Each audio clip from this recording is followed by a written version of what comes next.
जय माता दी मित्रों, हमारे YouTube चैनल में आपका हार्दिक स्वागत है।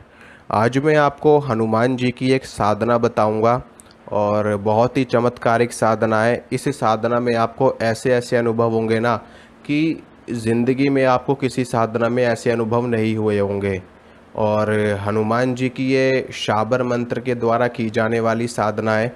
जैसे कि मैं पहले भी आपको बता चुका हूँ कि जो शाबर मंत्र होते हैं वो बहुत ही ज़्यादा शक्तिशाली होते हैं और बहुत ही ज़्यादा चमत्कारी मंत्र होते हैं। आप इनको चमत्कारी मंत्र कह सकते हो, ठीक है, क्योंकि ये अपना रिज़ल्ट तत्काल दिखाते हैं।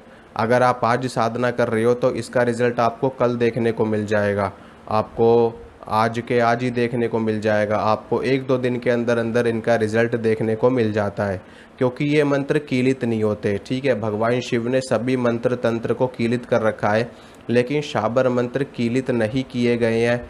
और इसी कारण से, और ये शाबर मंत्र जल्दी सिद्ध होने वाले मंत्र होते हैं।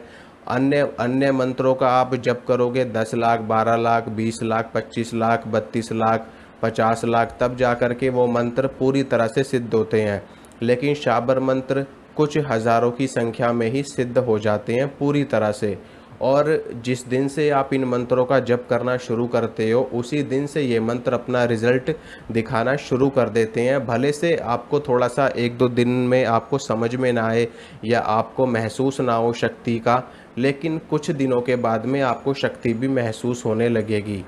और इन मंत्रों में इतनी ज़्यादा शक्ति होती क्यों है?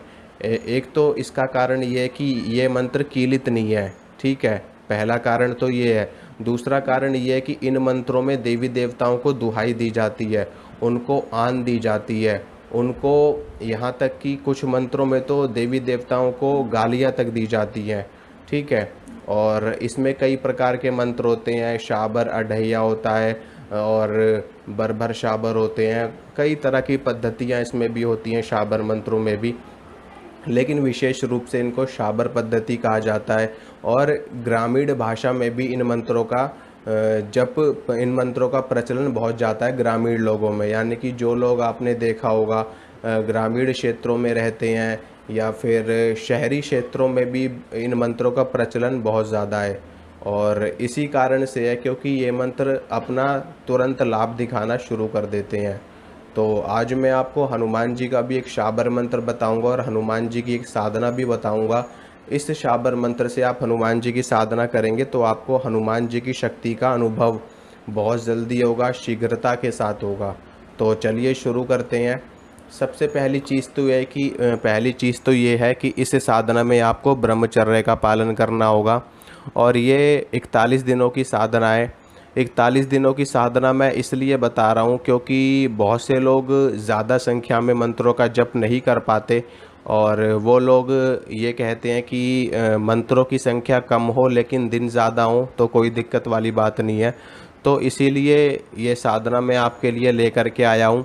और 41 दिनों की साधना है। 41 दिनों तक आपको ब्रह्मचर्य का पालन करना है। जो लोग 41 दिनों तक ये साधना नहीं कर सकते वो लोग इस साधना को 21 दिनों के लिए भी कर सकते हैं, ठीक है, कोई ऐसी दिक्कत वाली बात नहीं है। आप ये साधना 11 दिन भी कर सकते हो, 21 दिन भी कर सकते हो और 41 दिन भी कर सकते हो। जितने भी दिन आपको श्रेष्ठ लगे, जितने भी दिन आपको लगे कि मैं ये साधना कर सकता हूँ, तो उतने दिन का संकल्प लेकर के आप ये साधना शुरू कर सकते हो। तो इस साधना के नियम क्या है, सबसे पहले वो आप लोग सुन लीजिए।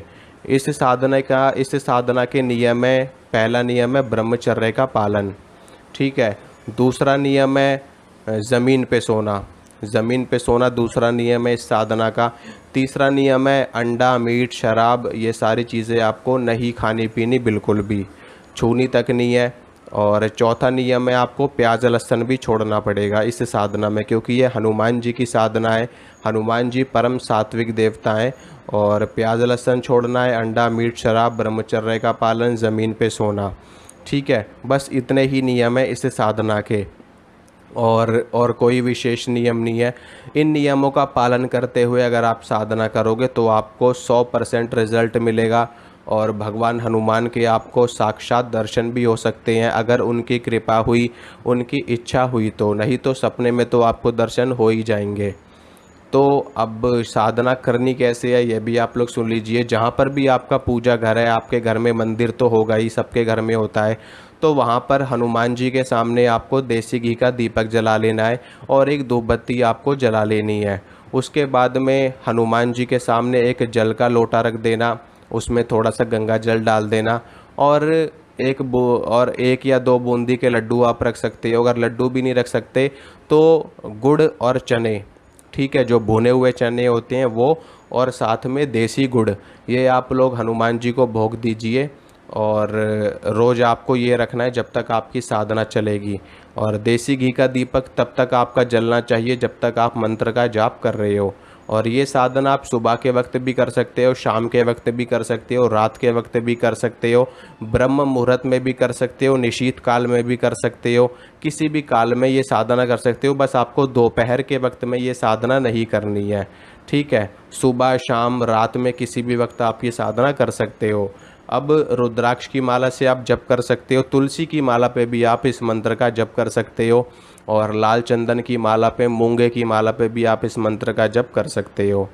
और मंत्र सुनिए, मंत्र इस प्रकार है। ओम हनुमान पहलवान, वर्ष 12 का जवान, हाथ में लड्डू मुख में पान, आओ आओ बाबा हनुमान, न आओ तो दुहाई महादेव गौरा पार्वती की, शब्द साचा पिंड कांचा, फुरो मंत्र ईश्वर वाचा। मंत्र दोबारा से सुनिए। ओम हनुमान पहलवान, वर्ष 12 का जवान, हाथ में लड्डू मुख में पान, आओ आओ बाबा हनुमान, ना आओ तो दुहाई महादेव गौरा पार्वती की, शब्द साचा पिंड कांचा, फुरो मंत्र ईश्वर वाचा। ये शाबर मंत्र है, डिस्क्रिप्शन बॉक्स में भी लिख दूंगा इस मंत्र को, वहाँ से भी आप लोग देख सकते हो। इस मंत्र की आपको प्रतिदिन 3 माला करनी है, ठीक है। 3 माला आपको प्रतिदिन करनी ही करनी है। और 21 दिनों तक आप कर सकते हो तो 21 दिनों तक करो, 11 दिनों तक कर सकते हो तो 11 दिनों तक करो, और 41 दिनों तक कर सकते हो तो 41 दिनों तक करो। वैसे कोई भी साधना पूर्ण रूप से, अगर कोई साधना की सिद्धि करना चाहता है कोई व्यक्ति, तो कम से कम 41 दिनों तक साधना करनी चाहिए। क्योंकि चंद्रमा पृथ्वी का चक्कर लगाता है और उसका चक्कर पूरा होने में महीना सवा महीने का समय लगता है। और इसी कारण से साधना भी जो हमारी होती है वो 40 दिन से लेकर के 45 दिनों तक करनी चाहिए। उसकी पूर्णता हो जाती है, साधना की पूरी सिद्धि उसकी 40 से 45 दिनों के बीच में प्राप्त होती है। और इसी कारण से हमेशा 40 दिन का चिल्ला किया जाता है, 40 दिन का चालीसा किया जाता है, 40 दिन की साधना करी जाती है, ठीक है। और हमारे हिंदू धर्म में, हमारे सनातन धर्म में एक का बहुत ही ज़्यादा महत्वपूर्ण स्थान है। तो इसीलिए, क्योंकि ब्रह्म एक ही है, परमेश्वर एक ही है, परमेश्वरी एक ही है, इसीलिए एक जोड़ दिया जाता है हमेशा नेक के तौर पे। और इससे एक पॉजिटिव वाइब्रेशन भी आती है और ये बहुत ही शुभ माना जाता है हमारे हिंदू धर्म में। इसीलिए 11, 21, 51, 41 इस तरीके से लिया जाता है। तो आप ये साधना 41 दिन की करोगे तो बहुत ही ज़्यादा उत्तम है। जो लोग 41 दिन तक नहीं कर सकते वो कम दिनों की करें। तो आशा करता हूँ ये है इसमें। और जब आप मंत्र का जप कर लोगे, मंत्र की 3 माला करने के बाद में मंत्र का जप हनुमान जी को अर्पित कर देना है और गणेश जी को प्रणाम कर लेना साधना शुरू करने से पहले, क्योंकि वो अग्र पूजा के अधिकारी हैं, रिद्धि सिद्धि के दाता हैं। तो उनको नमस्कार कर लेना, भगवान शिव को नमस्कार कर लेना, क्योंकि शाबरी विद्या भगवान शिव से ही प्रचलन में आई है। आगे जाकर के इसे मत्स्येंद्रनाथ और गुरु गोरखनाथ जी ने इसका खूब प्रचार प्रसार किया। तो भगवान शिव को प्रणाम कर लेना, भगवान गणेश को प्रणाम कर लेना। और हनुमान जी क्योंकि राम जी के सेवक हैं, वो बिना राम नाम के वो कहीं भी नहीं जाते, तो भगवान श्री राम को प्रणाम करना, भगवान श्री राम का नाम लेना 3 बार, 5 बार, 7 बार, 11 बार, जितनी बार भी आप लोग ले सको भगवान श्री राम का नाम लेना। फिर उसके बाद में हनुमान जी के मंत्र का जाप आप करो। और जब आप हनुमान जी के मंत्र का जाप पूरा कर लो तो उसके बाद भी 2-4 बार राम जी के नाम ले लेना, जय श्री राम के नारे लगाना, जय जय श्री राम की उद्घोषणा करना। और उसके बाद में अपना जप हनुमान जी को समर्पित कर देना।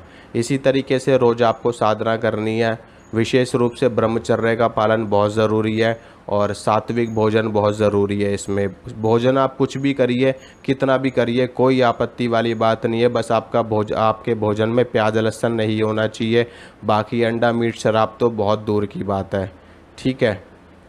और हनुमान जी को जो आप भोग अर्पित करोगे उसमें एक तुलसी का पत्ता अगर हो सके तो डाल देना, अगर नहीं भी डालोगे तो भी कोई दिक्कत नहीं है। बाकी सच्चे मन से साधना करना, सच्ची भावना से साधना करना, आपकी साधना अवश्य फलीभूत होगी।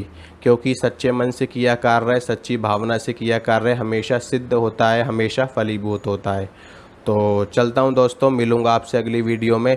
वीडियो अच्छी लगी हो तो वीडियो को लाइक करना, वीडियो को शेयर करना, चैनल को सब्सक्राइब करना। मिलूँगा आपसे अगली वीडियो में। जय माता दी।